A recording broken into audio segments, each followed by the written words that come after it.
প্রিয় দর্শক, Walton smart fridge presents TVS ইনসাইটে আপনাদের সবাইকে স্বাগত জানাচ্ছি। আমি সাজ্জাদুর রহমান।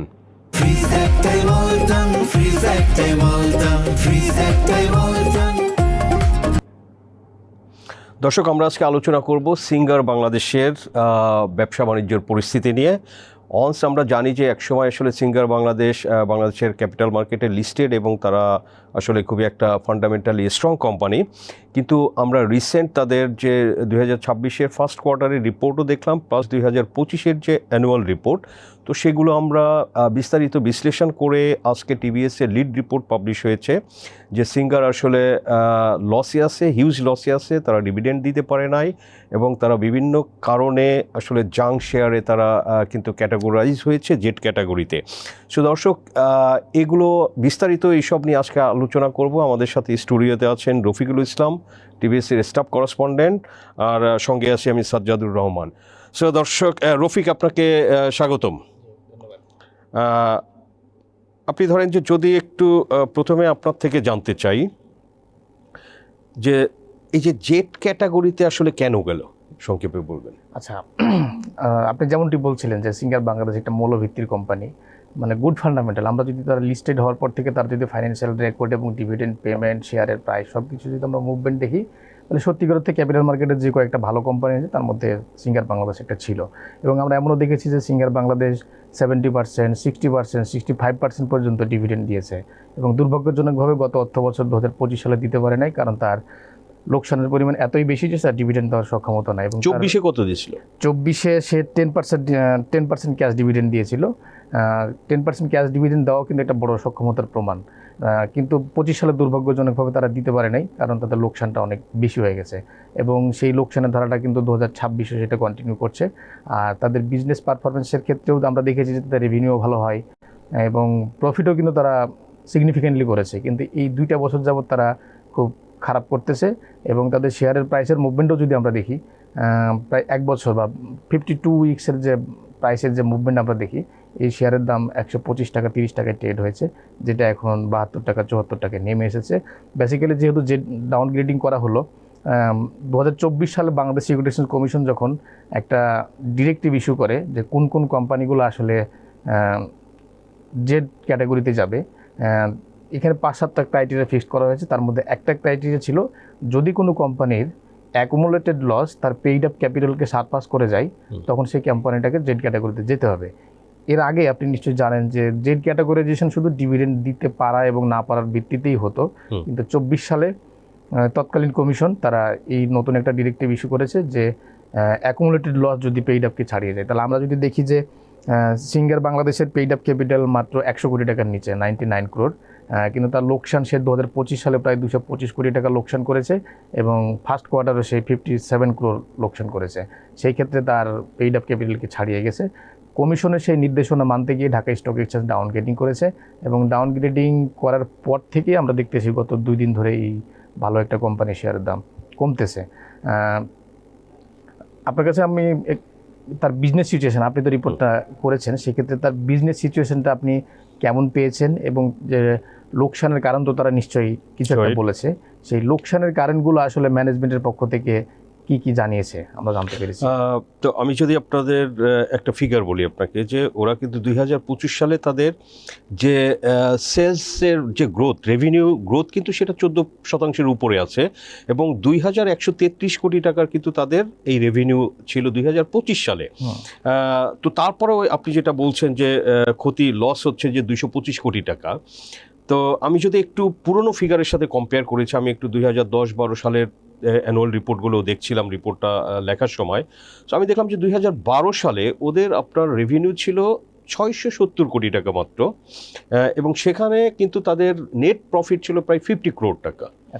আর এখন রেভিনিউ হচ্ছে 2133 কোটি টাকা, কিন্তু লস হচ্ছে আপনার 225 কোটি টাকা। সো খুবই একটা মানে কন্ট্রাস্টিং সিচুয়েশন। তো এটা আসলে কেন হলো? তো আমি একটু ওদের বিভিন্ন অ্যানুয়াল রিপোর্ট অ্যানালাইজ করছিলাম যে এটা আসলে কেন হলো।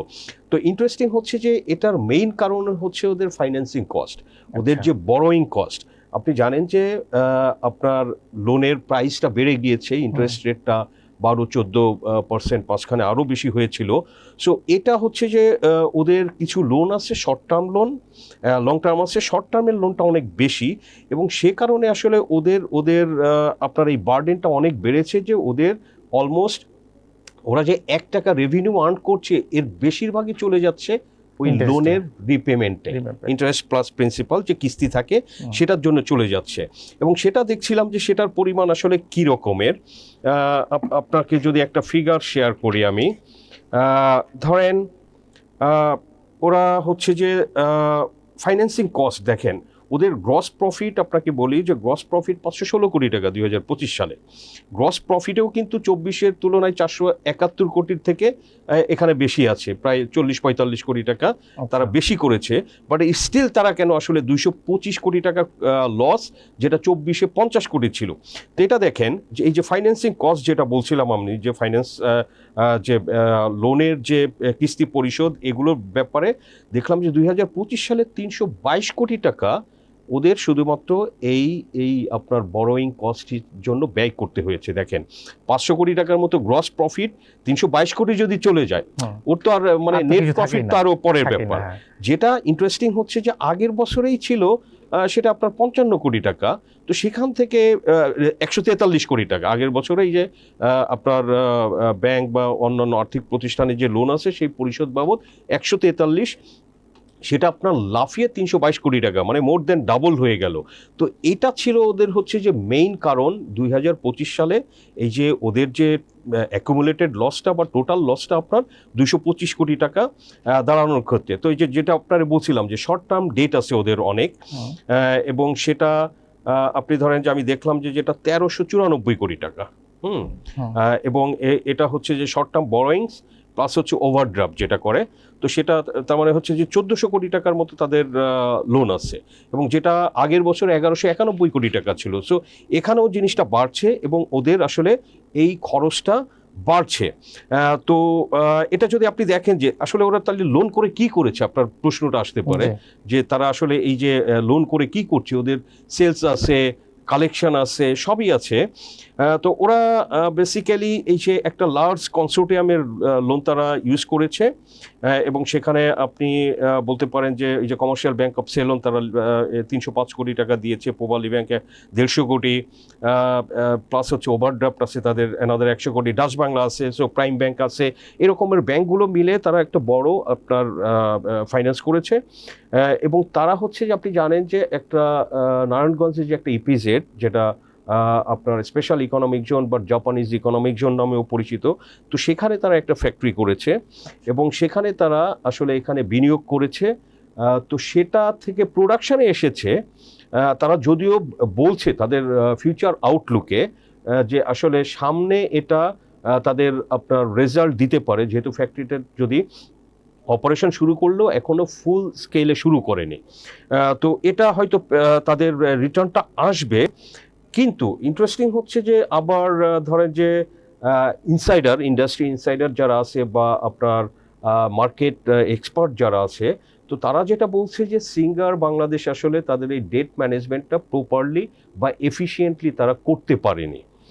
যেটা আপনি বলছিলেন যে ফান্ডামেন্টালি একটা স্ট্রং শেয়ার, এটা কিন্তু সব আপনি যে হাউসগুলো বেসিক্যালি যারা, তো তারা কিন্তু আসলে এই সিঙ্গার শেয়ারটা একসময় তাদের বুকসে কিন্তু সবসময় রাখতো। তো সেটা তারা অনেকেই বলছে যে এখানে আসলে ওদের যে ঋণ ব্যবস্থাপনা, এখানে তারা একটা মানে জগা খিচুড়ি করে ফেলেছে। এবং আপনি জানেন যে আসলে একসময় কিন্তু সিঙ্গার মার্কেটে খুব ডমিনেন্ট প্লেয়ার ছিল। তো সেখানে এখন কিন্তু আমাদের ধরুন যে লোকাল কোম্পানি, আমরা নাম বলতে পারি যে Walton is a big company. এই যে ফ্রিজের মার্কেটেও তো একসময় ধরেন যে সিঙ্গারের ফ্রিজ অনেক চলতো, কিন্তু এখন তো ওয়ালটনের ফ্রিজ হচ্ছে 70% মার্কেট দখল করে। অন্যান্য যে হোম অ্যাপ্লায়েন্স আছে সেখানেও ধরেন যে ওয়ালটন বা প্রাণের যে ভীষণ ওদের ব্র্যান্ড, তারাও কিন্তু আসলে কন্টিনিউ আউটলেট তারা এক্সপ্যান্ড করছে সারা দেশে। এক্ষেত্রে কি আমাদের লোকালদের সাথে কম্পিটিশনে তাকে কোনো হচ্ছে কি? ডেফিনেটলি, যদিও তাদের ধরেন যে রেভিনিউ গ্রোথ আছে, সেলস গ্রোথ আছে, এটা তো ব্র্যান্ড ভ্যালুর কারণে কাস্টমার দ্বারা একটা সিঙ্গারকে বেছে নেয়, তার প্রোডাক্টের কোয়ালিটি ভালো, এইসব জায়গা থেকে তারা চুজ করে। তো সেটা একটা ধরেন যে ব্র্যান্ড ভ্যালু তো একটা আছে, গ্লোবালি সিঙ্গার সবাই জানে। বাংলাদেশেও আপনি ধরেন যে গ্রামেরও একটা লোক কিন্তু সিঙ্গারের নামটা জানে। সো এটা কিন্তু একটা খুব বড় বিষয় যে একটা ব্র্যান্ডের এরকমের কান্ট্রি ওয়াইড যখন সবাই জানে সেটার ভ্যালু বেড়ে যায়, লোকজন একটু বেশি টাকা দিয়ে হইলেও কেনে। বাট যখন আপনার ধরেন যে আপনি দেখবেন যে অন্যান্য ব্র্যান্ড অ্যাভেলেবল এবং ওয়ালটন তো এখন টেস্টেড, বা অন্যান্য যারা বানায়, আপনি মার্সেল আছে, মিনিস্টার আছে, বিভিন্ন ধরনের কিন্তু আরও লোকাল অনেক কোম্পানি এখানে তারা এসেছে বিভিন্ন ধরনের প্রোডাক্ট নিয়ে। তো সেখানে আপনি ধরেন যে আমি দেখলাম যে 24 সালে সিঙ্গারের যে মার্জিন 27%, 25 সালে সেটা হয়েছে 24%। আচ্ছা, সো তার মানে কিন্তু গ্র্যাজুয়ালি মার্জিনটাও কমছে, এখানেও টাইট হচ্ছে। তো এটা হয়তো অন্যতম কারণ, সেটাও আমরা মার্কেটের ইনসাইটস হচ্ছে যে আসলে এটা ধরেন যে ওদের এই যে লোকাল কোম্পানির সাথে কম্পিটিশনে এই মার্জিনটা আসলে কমছে এবং একটা সময় আসলে সামনে আরও কমে যেতে পারে, এরকমের বিষয়ও তারা বলছে। আরেকটা প্রশ্ন আপনার কাছে জানতে চাওয়ার আছে। আপনি যেহেতু অনেকগুলো অ্যানুয়াল রিপোর্ট অ্যানালাইসিস করেছেন বললেন, অ্যানুয়াল রিপোর্টের একটা পার্ট থাকে যে ম্যানেজমেন্ট ডিসকাশন। তো তারা যেহেতু লোকসান করছে, আর এখন যেহেতু তারা ডাউনগ্রেডিং জেড ক্যাটাগরিতে চলে গেল, একসময় ভালো ফান্ডামেন্টাল কোম্পানি ছিল, এই যে লোকসান রিকভারি করার জন্য বা তাদের বিজনেস ডেভেলপমেন্ট করার জন্য তাদের কোনো ফোরকাস্টিং কি আপনি পেয়েছেন কিনা? হ্যাঁ, ওই যে আউটলুকে আপনার মাঝখানে বললাম যে তারা নিজেরাই ওদের অ্যানুয়াল রিপোর্টে 25-এর অ্যানুয়াল রিপোর্টও দেখলাম, আউটলুক হচ্ছে ফিউচার আউটলুক। এমনিতে ধরেন যে বাংলাদেশের কিন্তু গত কয়েক বছরে আপনি কিন্তু হাই ইনফ্লেশন, মানুষের কিন্তু কনজামশনও এখানে একটু ধরেন যে মানে এটা তো খুব এসেনশিয়াল না, কারো একটা প্রেসার কুকার খুব এসেনশিয়াল, সে সেটা কিনছে। কিন্তু অনেকে আবার ধরেন যে এগুলো খুব বেশি প্রয়োজন না হইলে কিন্তু গত 3-4 বছর হাই ইনফ্লেশনের কারণে কনজিউমাররা একটা চাপে থাকে। সো এই ধরনের এগুলো সেলসেও কিন্তু একটা ইম্প্যাক্ট ফেলেছে। আর যেটা বলছিলাম যে তারা যেটা আউটলুক মনে করছে যে আমাদের ওদের যে এই যে ম্যানুফ্যাকচারিং ইউনিট যেটা করেছে ইকোনমিক জোনে, তো সেটা যখন ফুল স্কেলে অপারেশন করবে তো তখন তাদের কস্ট অফ প্রোডাকশনও তারা কমবে, এবং তখন তারা যেটা ফোরকাস্ট করছে যে তাদের আসলে তখন সেলসও বাড়বে, রেভিনিউ বাড়বে, এবং আলটিমেটলি এই সিচুয়েশনটা থেকে হয়তো তারা ওভারকাম করবে।